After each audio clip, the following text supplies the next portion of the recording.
સવાલ તો પૂછાશે જ, જનતાના હિત માટે પૂછાશે, સત્તાની મનમાનીથી કરેલા અન્યાય માટે પૂછાશે જ, જનતા અને વિપક્ષને જવાબ ન આપવા પર પૂછાશે. સવાલ તો પૂછાશે જ. જનતાએ આપેલા મતનો અધિકાર માંગવા પૂછાશે. સત્તાએ કરેલા ભ્રષ્ટાચાર પર પૂછાશે જ. સત્તાની આળસુ નીતિ પર સવાલ પૂછાશે. સવાલ તો પૂછાશે જ. તિજોરીના નાણાં વેડફાશે તો પણ પૂછાશે. ભાઈ ભત્રીજા વાત કરશો તો પણ પૂછાશે. સત્તાનો દુરુપયોગ કરશો તો પણ પૂછાશે. સવાલ તો પૂછાશે જ. નમસ્કાર, હું છું જલ્પા ક્ષત્રિય અને આપ જોઈ રહ્યા છો કે ન્યૂઝ. સ્વાગત છે આપનું અમારા ખાસ કાર્યક્રમ સવાલ તો પૂછાશે જ. સવાલ છે આજનો કે માઇક્રો પ્લાનિંગમાં પોતાને ગુરુ સમજતી ટેકનોલોજીની મોટી વાતો કરતી ગુજરાતની રૂપાણી સરકાર ટેકનોલોજી અને માઇક્રો પ્લાનિંગમાં કેમ નિષ્ફળ સાબિત થઈ? પ્રશ્નાર્થ. કેન્દ્રમાં પોતાની પાર્ટી સત્તા પર હોવાનો રૂઆબ લેતી અને ગુજરાતમાં પોતાની સત્તાનો નશો દેખાડતી રૂપાણી સરકાર જો પહેલાથી જ રિપોર્ટ સામે આવી રહી હતી કે વિશ્વના બીજા દેશોમાં નવો સ્ટ્રેન જોવા મળ્યો છે તો કેમ પ્લાનિંગ ન કર્યું? સ્પષ્ટ હતું કે ભારતને ખતરો છે. ચેતવણી મળી છતાં કેમ ચેતવણીને નજરઅંદાજ કરાઈ? રૂપાણી સરકાર કેમ ઊંઘતી ઝડપાઈ? શા માટે આગમચેતીના ભાગરૂપે પગલાં ન લેવામાં આવ્યા? આ સરકાર નિષ્ફળ કેમ ગઈ? શું રૂપાણી સરકાર પાસે એવી કોઈ ટેકનોલોજી નથી કે જે એનાલિસિસ કરી શકત કે નવો સ્ટ્રેન શું છે? પ્રશ્નાર્થ. આ સવાલ પૂછી રહ્યા છે લોકો કે શું રૂપાણી સરકાર પાસે એવી કોઈ જ ટેકનોલોજી નથી કે જે એનાલિસિસ કરી શકે કે નવો સ્ટ્રેન શું છે? જ્યારે રિપોર્ટ સામે આવી રહ્યા હતા કે જૂના સ્ટ્રેન બાદ હવે નવો સ્ટ્રેન મળી આવ્યો છે કોરોનાનો અને તે જૂના સ્ટ્રેન કરતાં અલગ છે, તો શા માટે સરકારે તે વાતનું એનાલિસિસ ન કર્યું? જો એનાલિસિસ યોગ્ય સમયે કર્યું હોત તો આટલી ખરાબ પરિસ્થિતિમાં આપણે મુકાયા ના હોત. આગળ વાત કરીએ તો લોકો બીજા પણ પ્રશ્નો પૂછી રહ્યા છે. રૂપાણી સરકારે એનાલિસિસ કર્યું હોત તો ખબર પડત કે આ સ્ટ્રેનથી શું તકલીફો ઊભી થઈ શકે? પ્રશ્નાર્થ. જો રૂપાણી સરકારે પહેલા એનાલિસિસ કર્યું હોત તો આપણને ખબર પડતી કે નવા સ્ટ્રેનમાં લોકોને શું તકલીફ પડશે. જેમ કે લોકોને ઓક્સિજન લેવલ ડાઉન થાય છે નવા સ્ટ્રેનમાં, તે વાત આપણા સમક્ષ પહેલા જ આવી ચૂકી હોત. જો એ પહેલા આવી જતી તો આપણને ખ્યાલ આવત કે લોકો હવે કઈ નવી મુશ્કેલીમાં મુકાવાના છે. આપણે જોયું છે કે પહેલા જૂના સ્ટ્રેન કરતાં નવા સ્ટ્રેનમાં લોકો વધારે હેરાન થયા છે, પરંતુ જવાબદારી સરકારની હતી એનાલિસિસ કરવાની, પરંતુ તે કરવામાં તે નિષ્ફળ સાબિત થઈ. રૂપાણી સરકારે એનાલિસિસ કર્યું હોત તો ખબર પડત કે નવા સ્ટ્રેનમાં કઈ આરોગ્ય ક્ષેત્રે અછત સર્જાઈ શકે? પ્રશ્નાર્થ. આ સવાલ જનતા પૂછી રહી છે કે નવા સ્ટ્રેનમાં કઈ આરોગ્ય ક્ષેત્રે અછત સર્જાઈ શકે છે? જો એનાલિસિસ કર્યું હોત તો તે ખબર પડત. જેમ કે ઓક્સિજન લેવલ ડાઉન થાય છે તો આપણને ખ્યાલ આવત કે ઓક્સિજનની કમી થઈ શકે છે. નવા સ્ટ્રેનમાં જેમ લોકોની સિચ્યુએશન વધારે ખરાબ થઈ, વેન્ટિલેટરની જરૂરિયાત વધારે ઊભી થઈ. જો આપણે એનાલિસિસ કર્યું હોત નવા સ્ટ્રેનનું તો ખબર પડતી કે ઓક્સિજન લેવલ ડાઉન થાય છે તો ઓક્સિજનનો જથ્થો કેટલો ભેગો કરવો પડશે, વેન્ટિલેટરની માંગ વધવાની છે તો વેન્ટિલેટર આપણે કેટલા પ્રમાણમાં મૂકવા પડશે. પરંતુ સરકારે એનાલિસિસ કર્યું નહીં. પ્રશ્ન તો લોકોને એવું પણ થાય છે કે શું નવા સ્ટ્રેનથી બચવાના ઉપાયો બતાવી શકે તેવા બુદ્ધિશાળીઓની રૂપાણી સરકારમાં કમી છે? પ્રશ્નાર્થ. આ સવાલ લોકોને એટલે માટે થાય છે કે એનાલિસિસ તો ન કરાયું, પરંતુ નવો સ્ટ્રેન આવે છે તે મુદ્દે કોઈ પણ બુદ્ધિશાળી વ્યક્તિ રૂપાણી સરકારમાં જોવા ન મળ્યો કે જે બતાવી શકત, જે પ્લાનિંગ કરી શકત, જે મેનેજમેન્ટ કરી શકત, જે બતાવી શકત કે આનાથી બચવા માટે આપણે કયો ઉપાય અપનાવવો જોઈએ. પરંતુ તેવા બુદ્ધિશાળી વ્યક્તિની રૂપાણી સરકારમાં કમી નીકળી અને થયું શું? લોકો હેરાન થયા. હવે લોકો તો પ્રશ્ન પૂછી જ રહ્યા છે કે બુદ્ધિશાળીઓની રૂપાણી સરકારમાં કમી છે? પ્રશ્નાર્થ. એટલે કે કેમ કમી છે? આપણે જોયું કે રિપોર્ટ કે જે કદી જ સામે ન આવ્યો. આગળ મોટી વાતો થઈ કે આ સ્ટ્રેન છે, આમાં આ રિપોર્ટ તે રિપોર્ટ આવશે, પરંતુ કોઈ પણ રિપોર્ટ કદી સામે નથી આવ્યો. ડિઝાસ્ટર મેનેજમેન્ટની વાત કરીએ તો ડિઝાસ્ટર મેનેજમેન્ટ કરવામાં પણ સરકાર નિષ્ફળ સાબિત થઈ. એટલે કે રૂપાણી સરકારમાં બુદ્ધિશાળીઓની અછત છે. આગળ વાત કરીએ તો માઇક્રો પ્લાનિંગની ગુરુ રૂપાણી સરકાર કેમ પોતે ફેલ થઈ ગઈ? પ્રશ્નાર્થ. આ નવો સવાલ કે જે લોકો પૂછી રહ્યા છે. ચૂંટણી જીતવા માટે અવનવા પેંતરા અપનાવતી હોય છે. એક સોસાયટીમાં આ જતી સરકાર કેમ ફેલ થઈ ગઈ? જે માઇક્રો પ્લાનિંગ માટે વિશ્વ પ્રખ્યાત છે એ રૂપાણી સરકાર કેમ કોરોનાને મુદ્દે માઇક્રો પ્લાનિંગ કરવામાં ફેલ થઈ ગઈ? શા માટે ફેલ થઈ ગઈ? જો આપણે ચૂંટણી જીતવા માટે માઇક્રો પ્લાનિંગ કરી શકીએ તો કોરોનાથી કઈ રીતે બચાશે તેનું માઇક્રો પ્લાનિંગ કેમ ન થયું? અત્યારે પણ શું કરી રહી છે? કોરોના ફેલાયો તો ફેલાયો, અત્યારે પણ સરકાર પાસે કોઈ પણ માઇક્રો પ્લાનિંગ નથી. આ સરકાર ફક્ત ને ફક્ત રાજનીતિમાં માઇક્રો પ્લાનિંગ કરે છે, પરંતુ જ્યારે વાત આવે છે જનતાના હિતની ત્યારે કોઈ પણ માઇક્રો પ્લાનિંગ જોવા નથી મળતી. અને એટલે જ લોકો સવાલ પૂછી રહ્યા છે કે માઇક્રો પ્લાનિંગની ગુરુ રૂપાણી સરકાર કેમ પોતે ફેલ થઈ ગઈ? હવે નવો પ્રશ્ન, કોરોનાનો નવો સ્ટ્રેન ખતરનાક છે કે રૂપાણી સરકારની આળસુ નીતિ છે? પ્રશ્નાર્થ. આ નવો સવાલ કે જે લોકો પૂછી રહ્યા છે કે નવો સ્ટ્રેન વધારે ખતરનાક છે કે રૂપાણી સરકારની જે આળસુ નીતિ છે એ જનતા માટે વધુ ખતરનાક છે? સરકારને જાણ હતી, રિપોર્ટ સામે આવી જ રહી હતી, પરંતુ એનાલિસિસ તો ન કરાયું, પરંતુ તેની સાથે સાવચેતીના પગલાં ભરવામાં પણ સરકાર આળસુ સાબિત થઈ. તેમની આળસુ નીતિ અપનાવી કે જેનો ભોગ લોકો બન્યા. સરકારને જાણ હતી અગાઉથી કે વિશ્વના બીજા દેશોમાં નવો સ્ટ્રેન મળી આવ્યો છે, ભારતને પણ ખતરો છે. ભારતમાં પણ જ્યારે નવા સ્ટ્રેનના જે કેસ છે તે આવી રહ્યા હતા, પરંતુ રૂપાણી સરકાર પણ બેફિકર નજર આવી. અને એટલે જ કદાચ ગુજરાતમાં આ માહોલ જોવા મળ્યો. એટલે કે આળસુ નીતિ કે જે લોકોનો ભોગ લઈ ગઈ. લોકો ત્રસ્ત થયા. સરકારને શું એ હંમેશા ઊંઘતી જ ઝડપાઈ છે. એટલે કે આળસુ નીતિ સરકારની અવારનવાર સામે આવી છે. તો જનતા કેમ ન પૂછે કે કોરોનાનો નવો સ્ટ્રેન ખતરનાક છે કે રૂપાણી સરકારની આળસુ નીતિ છે? હવે જોઈએ તો રૂપાણી સરકારે કેમ જનતાની ફિકર ન કરી? પ્રશ્નાર્થ. આ સવાલ જનતાને થાય છે. ખબર છે કે ખતરો છે જનતાને, પરંતુ જનતાને જાગૃત કરવામાં ન આવી. રૂપાણી સરકારને ખબર હતી કે ભારત દેશમાં પણ નવા સ્ટ્રેન મળી આવ્યા છે, તો શા માટે તેની પ્લાનિંગ ન કરવામાં આવી? જનતાને કેમ સાવચેત ન કરવામાં આવી? કેમ માહિતીનો અભાવ જોવા મળ્યો? શા માટે ઇન્ફોર્મેશન જનતાને આપવામાં ન આવી? ખબર છે કે આગળ ખતરો છે, આગળ કૂવો છે, પરંતુ કેમ જનતાને ત્યાં જતા ન રોકવામાં આવી? એટલે કે રૂપાણી સરકારને જનતાની કોઈ ફિકર જ નથી. સરકાર મસ્ત છે, પોતાના સત્તાના નશામાં જનતા મરી રહી છે, પરંતુ સરકારના પેટનું પાણી પણ હલતું નથી. તો કેમ ન પૂછે સવાલ કે રૂપાણી સરકાર કેમ જનતાની ફિકર ન કરી? હવે જોઈએ તો રૂપાણી સરકાર કેમ ચૂંટણીમાં વ્યસ્ત રહી? પ્રશ્નાર્થ. આ સવાલ પણ ઊભો થયો છે. આપણે જોયું કે સ્થાનિક સ્વરાજ્યની ચૂંટણીઓ હતી તો ચૂંટણીની રેલીઓ પણ યોજાઈ. કઈ રીતે જીતવું તેમાં રૂપાણી સરકારે ભરપૂર ધ્યાન આપ્યું. એટલે કે ચૂંટણીમાં સરકાર વ્યસ્ત રહી. પરંતુ નવો સ્ટ્રેન આવી રહ્યો છે, જે રિપોર્ટ સામે આવી રહ્યા હતા. કહેવાય પણ રહ્યું હતું કે ચૂંટણી પછી કોરોના વકરી શકે છે, પરંતુ રૂપાણી સરકાર ઊંઘતી ઝડપાઈ. ચૂંટણીમાં જ વ્યસ્ત રહી કે કઈ રીતે આપણે ચૂંટણી જીતી રહી, કઈ રીતે આપણે ભાજપનો ભગવો લહેરાઈ દઈએ, પરંતુ રૂપાણી સરકારે જનતાની ફિકર ન કરી અને ચૂંટણીમાં વ્યસ્ત રહી. ઘરે ઘરે ફરવા લોકો, પરંતુ ફક્ત ને ફક્ત મત માંગવા. કોરોના તો જાણે ભૂલાઈ જ ગયો હતો, કારણ કે સરકાર પોતે ચૂંટણીમાં વ્યસ્ત રહી હતી. આગળ જોઈએ તો રૂપાણી સરકારના રાજમાં સ્ટેડિયમમાં ભીડ કેમ થઈ? પ્રશ્નાર્થ. આ પણ સવાલ છે.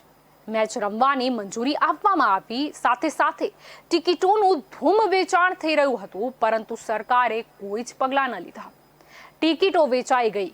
લોકો મેચ જોવા માટે પણ ઉમટી પડ્યા, પરંતુ સરકાર ઊંઘતી રહી.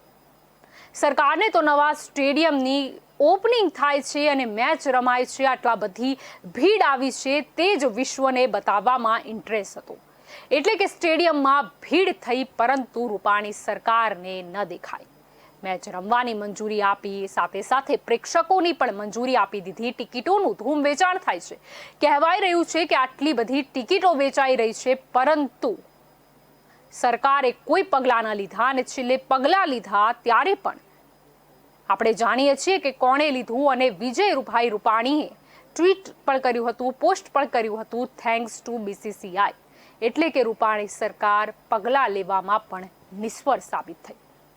હવે આ બધી વસ્તુ પછી પ્રશ્ન તો થવાનો જ હતો કે રૂપાણી સરકારના રાજમાં કેમ પ્રજા દુખી? પ્રશ્નાર્થ.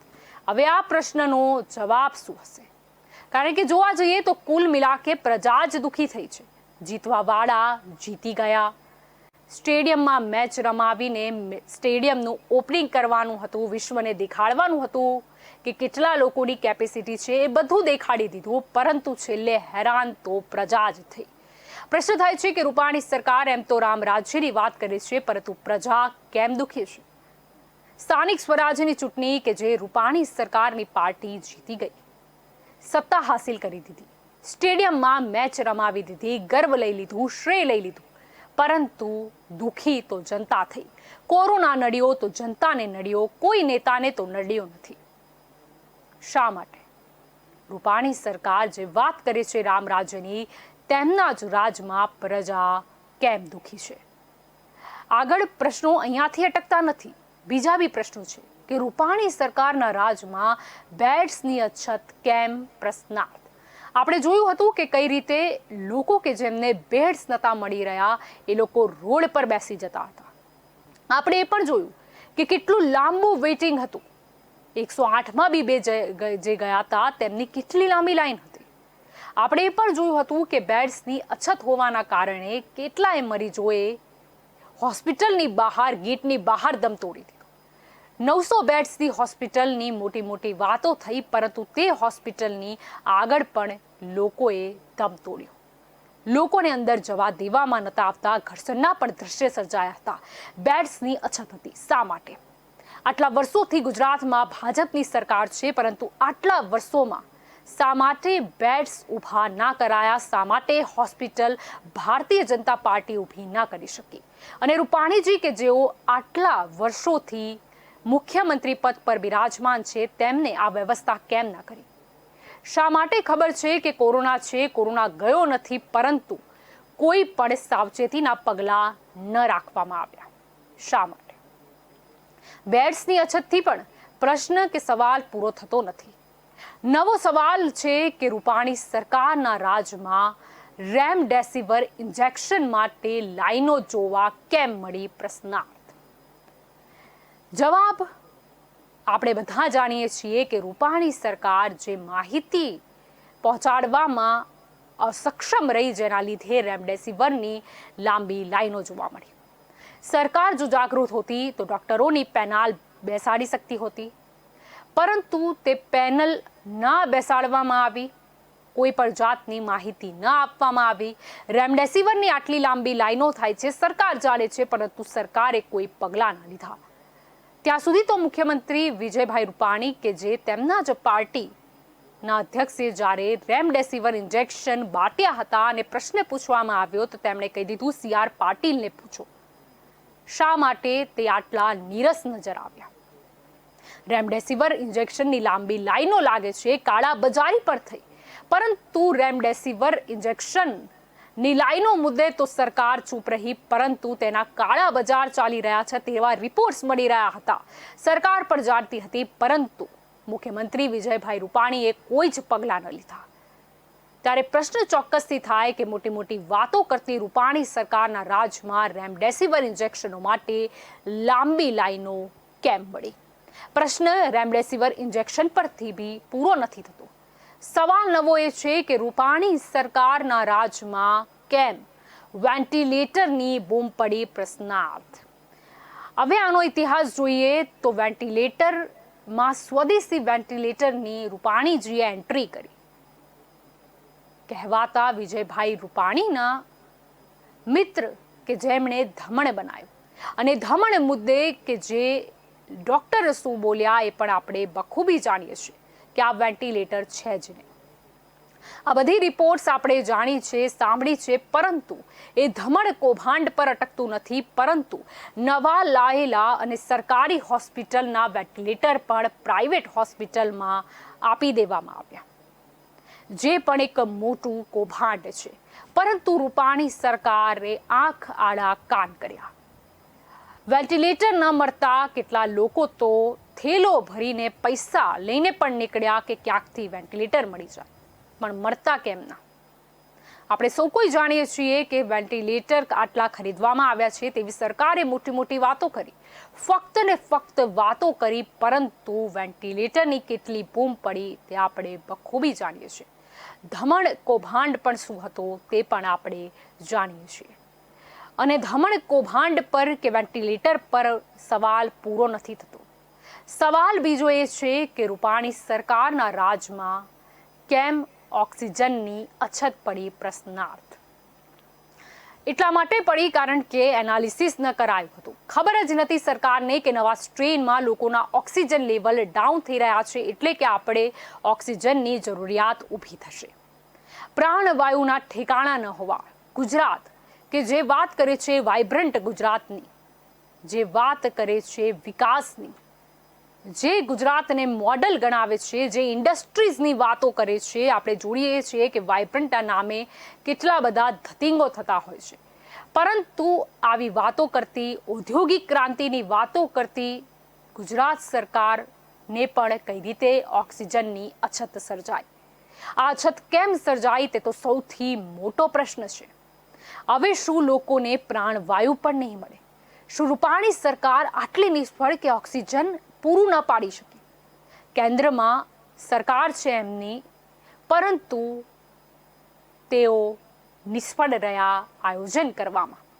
કેન્દ્રમાં સરકાર છે, અહીંયાથી રૂપાણી સરકાર જો ઈચ્છતી અથવા ગમે તે રાજ્ય ઈચ્છતું એ જરૂરી ડેટા મોકલીને ઓક્સિજન મંગાવી શક્યા હોત, પરંતુ સરકાર આમાં પણ નીરસ રહી, કારણ કે તેમની પાસે એવો સમય જ નહોતો કે ડેટા એકત્રિત કરે. તેમનામાં બુદ્ધિશાળી વ્યક્તિઓની પણ કમી છે. આગળ અહીંયા ઓક્સિજન પર પણ વાત નથી પતતી. સવાલ નવો એ છે કે રૂપાણી સરકારના રાજમાં કેમ સ્મશાનમાં પણ લાઈનો લાગી? પ્રશ્નાર્થ. સ્મશાનમાં બળતી લાશો આપણે જોયું, સ્મશાનમાં પણ વેટિંગ.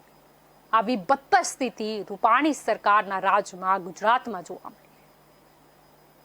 એ સ્વજનોની પડતી ચીસો જે આપણે સૌ કોઈએ સાંભળી. શા માટે સ્મશાનમાં આટલી બધી લાઈનો શા માટે લાગી? કેમ આટલા લોકોએ પોતાનો દમ તોડી દીધો? કોરોનાનો નવો સ્ટ્રેન ખતરનાક છે વાત કરવામાં આવી, પરંતુ આપણે સ્વાસ્થ્ય ક્ષેત્રે આપણે દવાઈમાં ક્યાં ઢીલાઈ વાપરી કે જે લોકોએ પોતાનો જીવ ગુમાવ્યો? શા માટે? ઓક્સિજનની કમી, વેન્ટિલેટરની કમી, બેડ્સની અછત, બીજા ઘણા પ્રશ્નો જે સરકાર નીરસ રહી, જેના લીધે સ્મશાનમાં આ દ્રશ્યો દેખાયા. ઓક્સિજનનું તો સિલિન્ડર આપીને લોકોએ ફોટો પડાવ્યો, છપાયો, મુખ્યમંત્રીના ફોટો પણ, પોસ્ટરો પણ લાગ્યા, એ આપણે સૌ કોઈ જાણીએ છીએ. જો ત્યાં તમારે સૌજન્ય પોતાના નામ લખવાની જરૂર પડતી હોય તો શા માટે તમે સ્મશાનમાં નામ નથી લખતા કે સૌજન્ય કોનું? આ લોકો મર્યા એ કોના ભોગે મર્યા? શા માટે સ્મશાનમાં લાઈનો લાગી? તેમાં પણ લખો. આ સ્મશાનમાં જે લાઈનો લાગી, જે બળતી લાશો છે, જે સ્વજનોની પડતી ચીસો છે, તે જ બતાવે છે કે સરકાર ક્યાં નિષ્ફળ થઈ. સ્મશાનમાં સ્વજનોની ચીસો કે બળતી લાશોથી પણ સવાલ અટકતો નથી. નવો સવાલ એ છે કે રૂપાણી સરકારના રાજમાં કેમ ડેથ સર્ટિફિકેટ માટે પણ લાઈનો લાગી? પ્રશ્નાર્થ. હજી સ્વજનો ગમથી ઉભર્યા પણ ન હતા. પોતાના પ્રિયજનને ગુમાવ્યા બાદ તેઓ ગમગીન હતા. માયુસ ચહેરા લઈને તે લોકો ડેથ સર્ટિફિકેટની લાંબી લાઈનમાં નજરે પડ્યા. સુરતના એ દ્રશ્યો તો આપણે સૌ કોઈએ જોયા હતા. સોશિયલ મીડિયામાં પણ ખૂબ જ વાયરલ થયા હતા. રડતા રડતા લોકો ડેથ સર્ટિફિકેટ લેવા ઊભા હતા. શા માટે? શા માટે? આપ વિચાર કરો કે સરકાર જે વાત કરે છે, સ્વાસ્થ્યને લગતી સુવિધાઓની જે વાત કરે છે, પહેલા લોકો ટ્રીટમેન્ટ લેવા માટે સરકારી હોસ્પિટલમાં દાખલો કરાવવા માટે લાઈનમાં ઊભા રહ્યા અને પછી ટ્રીટમેન્ટ ન મળી, અછત હતી એટલે પછી એમને પોતાના પ્રિયજન ગુમાવ્યા અને ડેથ સર્ટિફિકેટની લાઈનમાં નજર આવી. મળ્યું શું જનતાને? ફક્ત ને ફક્ત લાંબી લાઈન. અહીંયાથી પણ અટકતું નથી.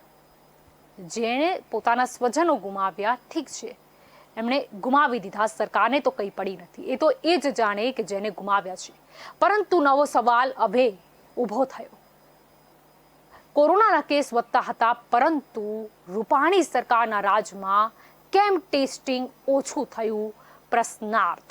આપણે સૌ કોઈ જાણીએ છીએ કે જે ટેસ્ટિંગના ડ્રોન છે તે બપોરે 12 વાગતા ખાલી થઈ જાય છે. ટેસ્ટિંગમાં પણ લોકોની બૂમો સંભળાવી કે ફોન કરીએ છીએ પરંતુ કોઈ ટેસ્ટ લેવા નથી આવતું, અથવા તો જ્યારે ફોન કરીએ છીએ લેબમાં તો કહે છે કે અત્યારે નથી, અત્યારે તો વેઇટિંગ ચાલુ છે. ટેસ્ટિંગ જો થઈ પણ જાય તો 2-3 દિવસમાં તેના રિઝલ્ટ આવતા હતા. આ બધું રૂપાણી સરકારના રાજમાં કેમ થયું? એમ તો વાતો કરવામાં આવે છે 3 Tની: ટેસ્ટિંગ, ટ્રેસિંગ, ટ્રીટમેન્ટ. પરંતુ ટ્રીટમેન્ટમાં તો અછત જ અછત છે, લાંબી લાઈનો છે. ટ્રેસિંગનું તો નામ ન લઈએ તો જ સારું છે, કારણ કે ટેસ્ટિંગ જ નથી થતી તો ટ્રેસિંગનો તો ક્યાં પ્રશ્ન ઊભો થાય છે. ટેસ્ટિંગ ઘટાડી દેશો તો આંકડા ઘટી જશે. શું કોરોના મટી જશે? આનો જવાબ છે ના. પરંતુ સવાલ તો પૂછાશે જ કે કેમ ટેસ્ટિંગ ઓછું થઈ રહ્યું છે? ટેસ્ટિંગ વધારે કરશો તો ખબર પડશે કે કોરોનામાં આપણે અત્યારે ક્યાં છીએ. ટેસ્ટિંગ ઘટાડવાથી કોરોના નહીં જાય. અને અહીંયા પણ ટેસ્ટિંગ પર પણ વાત નથી પતતી. હવે નવો સવાલ આવે છે કે રૂપાણી સરકારના રાજમાં કેમ વેક્સિનેશનમાં પણ ધાંધિયાગીરી થઈ? પ્રશ્નાર્થ. આપણે જોઈએ છીએ વેક્સિન માટે પણ લાંબી લાઈન નજર આવી. અમુક લોકો કે જેમને ના પાડી દેવામાં આવી કે આજે નહીંથી, આપને ડોઝ કાલે આવજો, કાલે લાગજો. જે ઓનલાઈન રજિસ્ટ્રેશન હતી એમાં પણ લોકોને રજિસ્ટ્રેશન કરતા આંખે પાણી આવી ગયા. આમાં બી ધાંધિયાગીરી એ થઈ કે વેક્સિનમાં જો લાઈનમાં લાગ્યા હોય, નામ રજિસ્ટ્રેશન કરાવ્યું હોય અને જો એમને ના મળી હોય વેક્સિન તો પણ એમને મેસેજ આવે છે, સર્ટિફિકેટ આવે છે. આ શું છે? વેક્સિનની વાત કરીએ, ડોઝની વાત કરીએ તો કેન્દ્ર સરકાર તો ડોઝ આપી રહી છે, પરંતુ તેનું મેનેજમેન્ટ કરવામાં રૂપાણી સરકાર નિષ્ફળ સાબિત થઈ. પ્રશ્ન એ પણ થાય છે કે ચૂંટણીના સમયે તો પેજ પ્રમુખોની ટીમ ઉતારી દીધી હતી. તમને ચૂંટણી ગઈ છે એટલે ખબર જ છે કે કેટલા ઘરમાં કેટલા વ્યક્તિઓ છે. તો શું એ ડેટા તમારા માટે કાફી નહોતો? તમારી પેજ પ્રમુખોની ટીમ શું કરી રહી હતી? શું તેઓ વેક્સિનેશનના કાર્યક્રમમાં મદદ નથી કરી શકતી? શું ડેટા આપની પાસે નહોતો? આપની પાસે ડેટા હતો. 18 વર્ષથી ઉપરના કેટલા વ્યક્તિઓ છે, બધો ડેટા તમારી પાસે હતો. સ્થાનિક સ્વરાજ્યની ચૂંટણી હમણાં જ તો ગઈ છે. હમણાં જ તો તમને ખોબલે લોકોએ મત આપ્યા છે, પરંતુ એ ડેટા ફક્ત ને ફક્ત રાજનીતિ અને સત્તાની ખુરશી હાંસલ કરવા માટે વપરાયો. જો તમે રાતોરાત પેજ પ્રમુખોની ટીમ તૈયાર કરી શકતા હો તો વેક્સિનમાં આટલી ધાંધિયાગીરી કેમ જોવા મળી? અને સવાલ વેક્સિનથી પણ અટકતો નથી. હવે નવો સવાલ આવે છે કે કેમ મુખ્યમંત્રી વિજય રૂપાણીએ બેજવાબદાર નિવેદન આપ્યું કે ઓક્સિજનની કમીના લીધે એક પણ મોત નથી થયું? પ્રશ્નાર્થ. આવું બેજવાબદાર નિવેદન મુખ્યમંત્રી કઈ રીતે આપી શકે છે? લોકો ઓક્સિજનના અભાવે મરી રહ્યા છે. અમુક ડોક્ટરના પણ વિડીયો સામે આવ્યા હતા જે પ્રાર્થના કરી રહ્યા હતા કે અમારા હોસ્પિટલમાં ઓક્સિજન નથી, આટલા લોકો આઈસીયુમાં છે, તેઓનું મોત થઈ જશે. પરંતુ શું થયું? થયું શું? મુખ્યમંત્રી કે જેમને જે લોકોએ જીવ ગુમાવ્યો એમની ચિતા પણ ન દેખાઈ કે ઓક્સિજનની કમીના કારણે તેમનું મૃત્યુ થયું. અને મુખ્યમંત્રીએ ફક્ત ને ફક્ત પોતાની નિષ્ફળતા છુપાવવા માટે કહી દીધું કે ઓક્સિજનની કમીના લીધે એક પણ મોત નથી થયું. શા માટે આવું જઠ્ઠાણું ફેલાવવામાં આવ્યું? ફક્ત ને ફક્ત પોતાની નાકામયાબી છુપાવવા માટે કે ઓક્સિજન પ્રાણવાયુ આપવામાં પણ અમે નિષ્ફળ થયા છે. આ શું છે? આ બધા સવાલો લોકો પૂછશે અને સવાલ તો પૂછાશે જ, કારણ કે જ્યાં જ્યાં તમે નિષ્ફળ થયા છો, જ્યાં જ્યાં ભ્રષ્ટાચાર થયા છે, જ્યાં જ્યાં સરકાર ઊંઘે છે, ત્યાં સવાલ તો પૂછાશે જ. અને અહીંયા પણ સવાલ અટકતો નથી. આ તો એક બે જવાબદારી ભર્યું નિવેદન હતું. બીજો પ્રશ્ન કે બીજી લહેરમાં જનતા ત્રસ્ત છે છતાં કેમ મુખ્યમંત્રી વિજય રૂપાણીજી ગપ્પા મારે છે કે ત્રીજી લહેર સામે લડવામાં પણ અમે સક્ષમ છીએ? પ્રશ્નાર્થ. બીજી લહેરમાં જનતા ત્રસ્ત છે, બીજી લહેર હજી ગઈ નથી અને રૂપાણીજી કહે છે કે ત્રીજી લહેર સામે લડવામાં પણ અમે સક્ષમ છીએ. જો સક્ષમ હોત તો બીજી લહેરમાં સ્મશાનમાં આ દ્રશ્યો ના જોવા મળે, આ બેડ્સની અછત ના થત, આ વેન્ટિલેટરની બૂમો ના પડત, આ રેમડેસિવિર ઇન્જેક્શનની લાંબી લાઈનો ના લાગત. જો બીજી લહેરમાં પણ આપણે સક્ષમ હોત તો કેટલાક લોકોએ પોતાનો જીવ ન ગુમાવ્યો હોત. કોરોનાથી લોકો નથી મરતા, પરંતુ આ સરકારે જે આયોજન નથી કર્યું એના માટે લોકો મરી રહ્યા છે.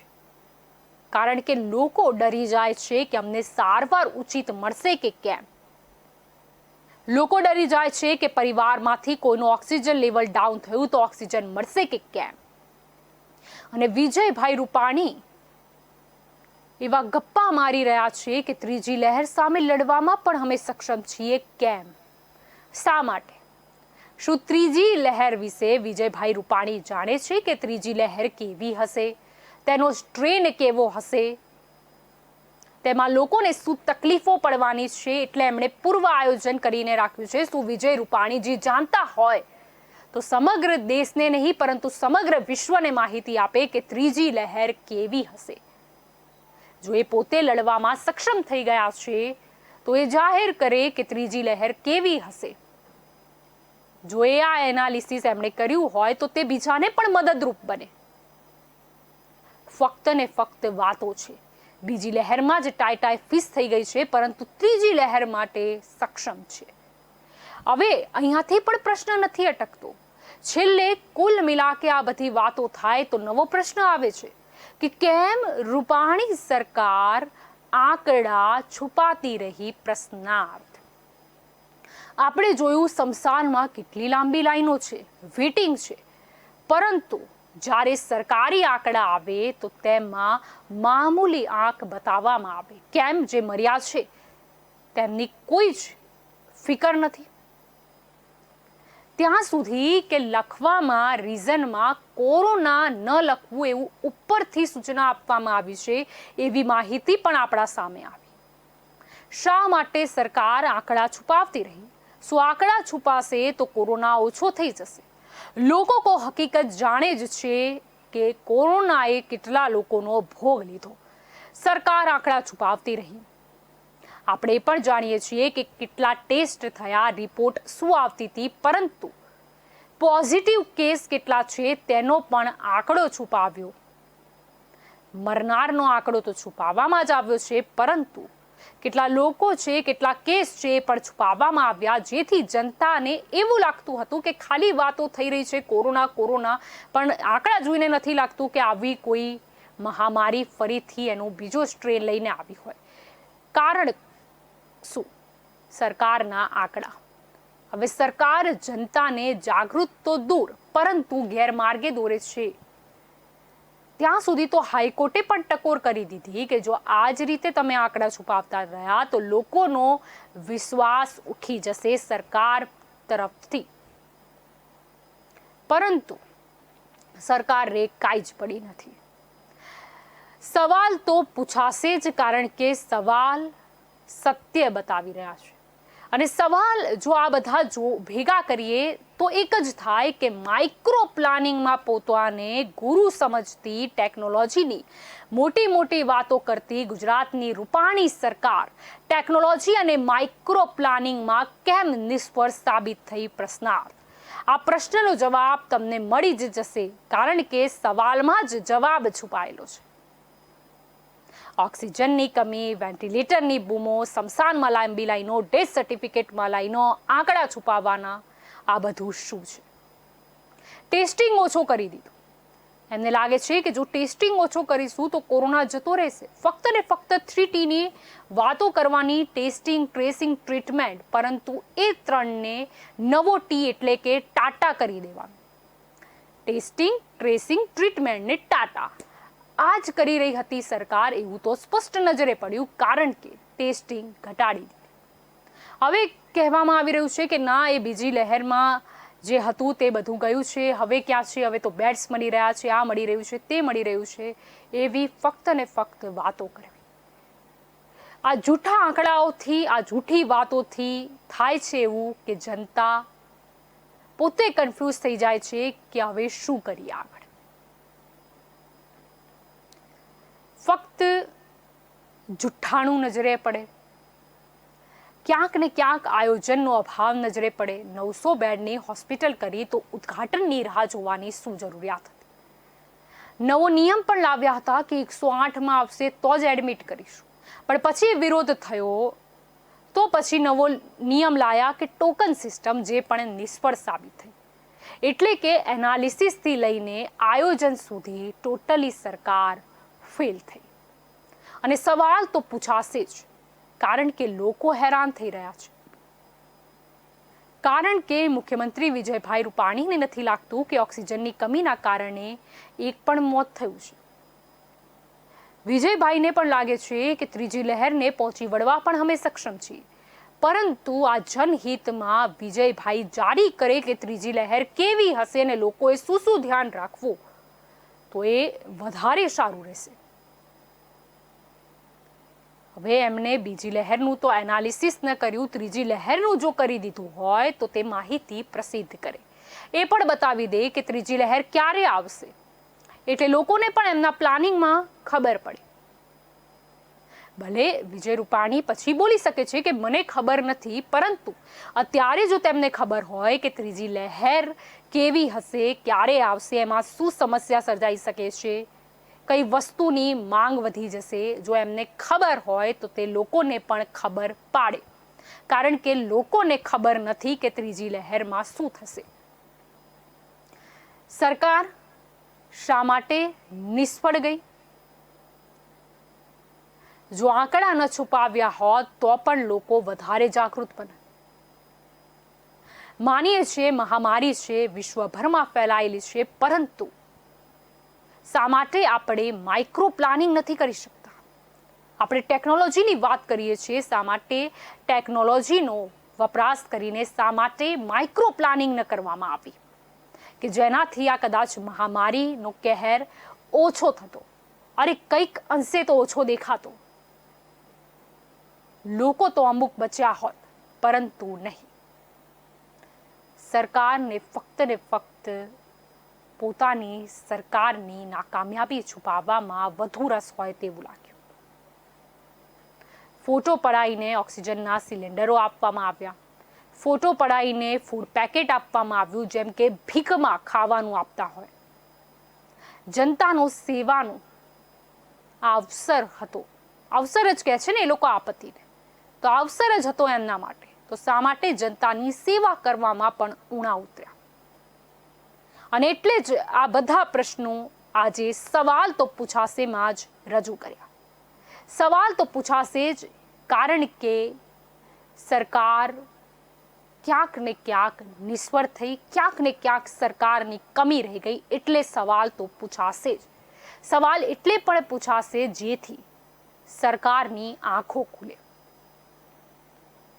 બીજી લહેરની વાતો તો સરકારે સાંભળી નથી ને એમને ત્રીજી લહેર પહોંચી વળવા સક્ષમ હોય એવી વાતો વહેતી કરી છે. બીજી લહેર હજી ગઈ નથી અને સવાલ તો પૂછાશે જ, લોકોના પ્રશ્નો પણ પૂછાશે. આ બધા પ્રશ્નો લોકોના જ મનના છે. દરેકના મનમાં આ જ પ્રશ્ન છે કે શા માટે ટેકનોલોજીની વાતો કરતી ને માઇક્રો પ્લાનિંગ ચાણક્ય ગણાતી આ રૂપાણી સરકાર નિષ્ફળ રહી? કેમ નિષ્ફળ રહી? સવાલ તો પૂછાશે જ. અને સરકારે હવે જવાબદેહી પણ બનવું પડશે, જવાબ આપવો પણ પડશે, પરંતુ મોઢાથી નહીં, કામ કરીને સરકારે જવાબ આપવો જ પડશે, કારણ કે સવાલ તો પૂછાશે જ. તો સવાલ તો પૂછાશે જ કાર્યક્રમમાં અત્યારે બસ આટલું જ. બીજા પણ મુદ્દા અમે અહીંયા રજૂ કરીશું, કારણ કે સરકારને સવાલ તો અહીં પૂછાશે જ. નમસ્કાર.